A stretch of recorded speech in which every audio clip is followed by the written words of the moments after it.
የዋነሽ እንደኔ አይደለሽ የእውነት ተገጣጥሞ ነው ተገጣጥሞ ነው ምናምን አትበይኝ። በቃ እኔ ያየሁት አይቻለሁ። እኔ እዚህ ላስቀይምሽ አልፈልግም።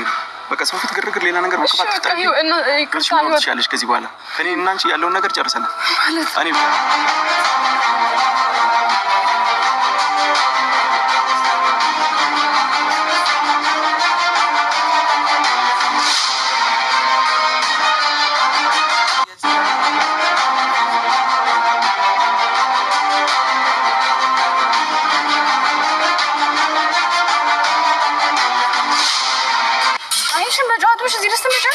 ሌላ ነገር እንነጋገር አልፈልግም። አይደለም እኔ እኮ መናገር አልፈልኩም። በቃ ሌላ ላፊ ነገር አያስፈልግም። በቃ ሄለን በቃ እኔ ነገርኩሽ። እዚህ ሌላ ነገር አያስፈልግም። ሄለን ቁጭ በይ። ሁሉ ነገር ረስቼ ዛሬ አረጋግጬ ራሴን ባልመጣ ነገ ልገልሽ ነበር መጣ ገብቶሻል። እዚህ ድረስ መጥቼ የከፈልኩሽ ዋጋ ያኔ ያክል የከፈልኩት ዋጋ መስዋዕትነት አይ በጣም ይከፈለኝ። ከሷ ጋር ያስከው ነገር ወይስ አልጨረስክም? ጨርሻለሁ ብለህ መሰለኝ። ምንም የለውም። በቃ ጥፋቴ ነበር። እሷ ጋር ማቆሜ ጥፋቴ ነው። የማይገባሽን ክብር ላንቺ ሰጠው። ለሷ የሚገባትን ክብርና ጊዜ ላንቺ ሰጠውሽ። አይገባሽም ነበር የሁሉ ድካምና ክብር። ይፈልግም ታነሽ አሁን ሌላ ሰው ታጣስጩኝ።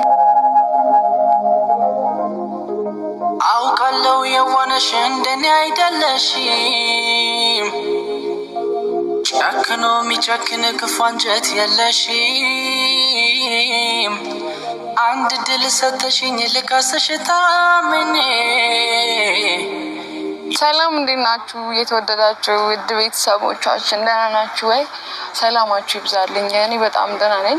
እውነት ለመናገር ዛሬ እንደዚህ ሆኜ ባልመጣ ደስ ይለኝ ነበር። በጣም ከፍቶኛል። ላለማልቀስ እየሞከርኩ ነው። ሁሌ ማልቀስ ይሰለቻል። እውነት በጣም ደብሮኛል።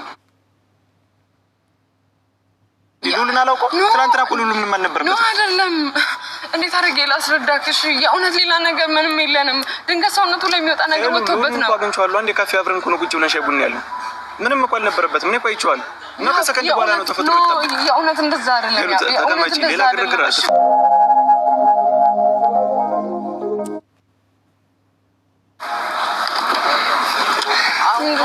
ለሷ መስጠት የሚገባኝን ጊዜና ክብር ነው አንቺ ላይ ያላከንኩት።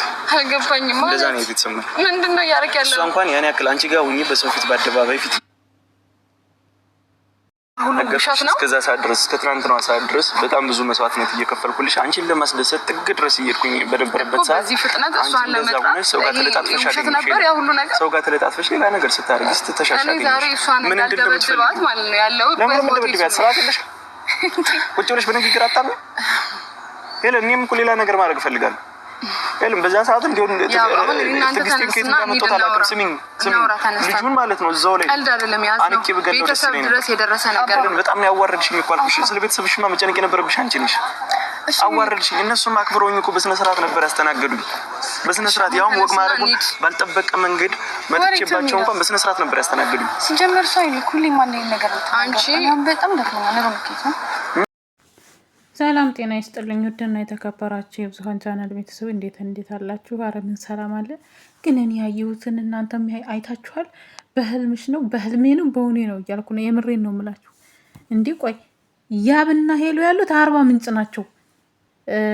ማኦሌ እንትና ልዑል እንዳለው ልጅቷን ደብቋን ነው ብሎ ያለው እዛው ያሉበት ሆቴል ድረስ እንዴት በአንድ ጊዜ ልትመጣ ቻለች? እኔ በጣም ግራ እየገባኝ ነው። ቤተሰብ ድረስስ ምን አስከደው? ያብ ከልጅቷ ካልቆረጠለት ማለት ነው። ልጅቷ ያለችው አዲስ አበባ ነው። እኔ በጣም ግራ እየተጋባውና እየተምታታብኝ ነው ያለው ማለት ነው። ምንድን ነው እየተካሄደ ያለው? ድራማ ነው? እስኪ እናንተ ውድ ቤተሰቦች በኮሜንት ንገሩ። የምሬን ነው የምላችሁ። ደግሞ ትናንትና እየሳማት አይመስለኝም። የሆነ የሚነግራት ያለ ነገር ያለ ይመስለኛል። ነውስ ልጅቷና ልዑል ተነጋግረዋል ልበል? እኔ በጣም ግራ እያጋባኝ ነው። የምሬን ነው የምላችሁ። እግዚአብሔርን ደግሞ ቤተሰቧ ማወቁ ነው። ቤተሰቧ እንኳን ባያውቅ ችግር የለውም። ግን ቤተሰብ ድረስ ሄዱ እንደዛ ተጸጽቶ ይቅር ብሎ እንደገና ደግሞ ይሄ ነገር ሲፈጠር የምሬን ነው የምላችሁ። በጣም ከባድ ነው ለሄሉ በጣም። ወይንም ደግሞ ያኔ ቀለበቱን እንደመለሰችለት ቢቀር ይሻል ነበር ብዬ ነው የማስበው። እንደገና ሁለተኛ መድማት ነው። እኔ ብቻ ይሄ ነው አላላችሁም? የምሬ እኔ ራሱ የምለው ነው የጠፋብኝ። ማርያምን ነው የምላችሁ። አንዳንዴ የምትሉት ይጠፋባችሁል እና በጣም ከባድ ነው የምሬን እግዚአብሔርን። እኔ የምለውም ነው በቃ ግራ የተጋባሁት የተምታታብኝ ማለት ነው። ማለቴ እንዴት ነው አይታችሁ ከሆነ የሆነ የሚኮኑት እንዲ አስተቃቀፉ ያስብላል፣ ግን እየሳማት አይመስለኝም እንደኔ ማለት ነው። መሳሳም ቢፈልጉ እኮ አደባባይ ላይ አይደለም። እኔ አይዶን ነው ብቻ እኔ የምሬን ነው የምላችሁ። ምን እንደምለ ራሱ በጣም ነው ግራ የገባኝ ማለት ነው። እና ግን ኧረ በስመ አብ ወወልድ ወመንፈስ ቅዱስ አሐዱ አምላክ ማለት በቃ ልጅቷን አልተዋትም። በቃ የሆነ ብቻ አይዶን ነው ይሄ ነው አላችሁም፣ ግን እኔ አላቅም ውድ ቤተሰቦቼ ማለት ነው። እውነት ለመናገር እኔ በጣም ነው ያፈርኩት ማለት ነው። እግዚአብሔርን ነው የምላችሁ። ምክንያቱም እንዴት እንደዚህ ሊሆን ቻለ? በአንድ ጊዜ በአንድ ፍጥነት እንዴት እንደዚህ ሊሆን ቻለ ብዬ ነው